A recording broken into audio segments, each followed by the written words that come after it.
voilà, je vous présente la partie 3 terminée.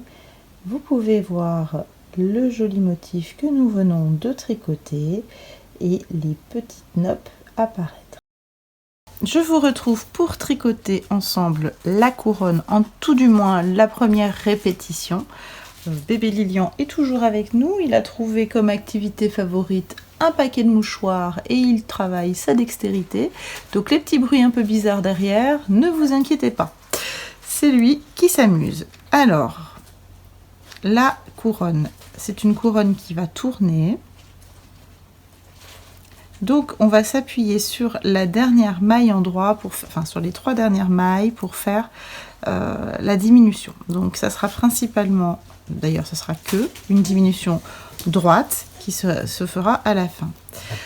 Donc je peux vous montrer déjà, vous avez votre motif qui s'arrête ici et vous vous appuyez sur la dernière pour faire toutes les diminutions, pour faire tourner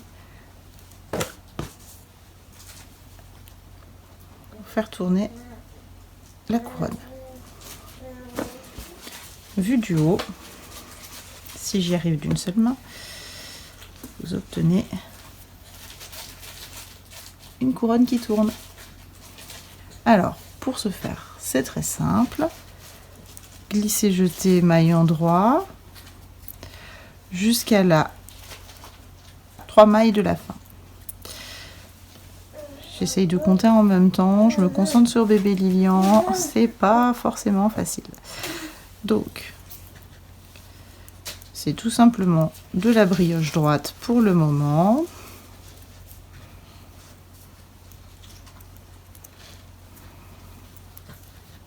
Voilà. Vous avez un certain nombre de mailles à faire en fonction de la taille choisie.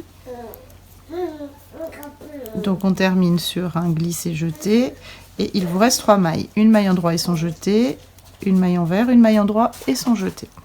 Donc là, on vient faire une diminution droite.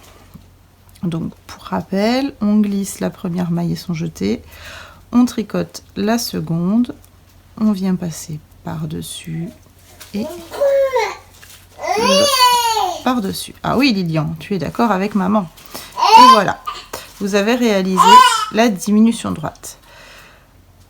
Cette répétition est à faire 4 fois.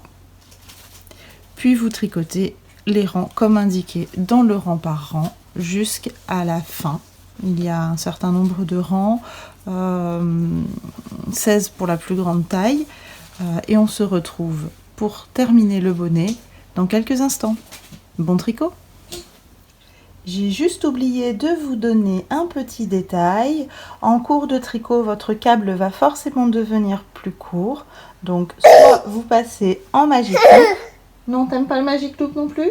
Soit vous passez en aiguille plus petite. Pour ma part, j'utilise des Xiaogo coudés pour les hauts de bonnet. C'est beaucoup plus simple. En 30 cm, et quand ça devient vraiment trop étroit, je travaille avec 2 jeux d'aiguilles comme je le fais pour les chaussettes. Voilà, je vous souhaite donc un bon tricot et on se retrouve à la fin du bonnet pour les finitions. Bon tricot! Et voilà, nous avons terminé la partie 4 en ce qui concerne la partie tricot. Bébé Lilian est toujours avec nous en soutien technique. Aujourd'hui, il a décidé de tricoter des chaussettes, donc il m'a pris mes bloqueurs. Les poumes que vous risquez d'entendre sont les bloqueurs sur les pieds de la table. Revenons à nos moutons. La partie tricot du bonnet étant terminée, je vous montre les finitions puisque dans le patron, je vous indique de passer 2 fois le fil dans vos mailles. Donc, le fil est toujours attaché à mes pelotes. Je coupe à une certaine longueur.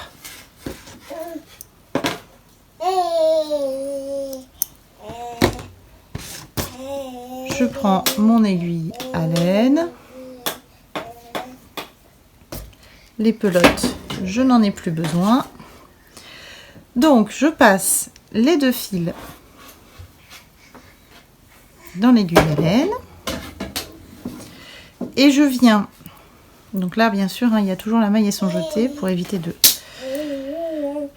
le perdre. Hop, je glisse vers l'intérieur. Donc, je viens placer et bloquer le fil donc à l'intérieur, dans les mailles, une première fois, sans les faire tomber.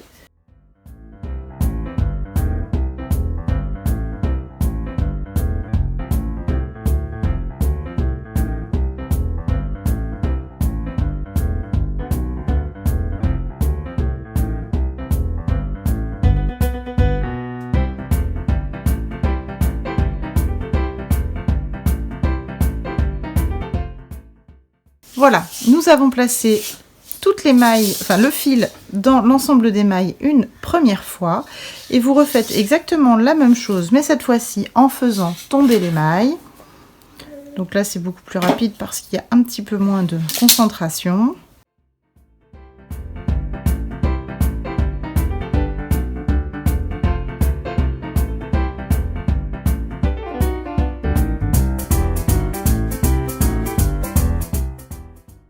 Voilà, je suis revenue à mon point de départ.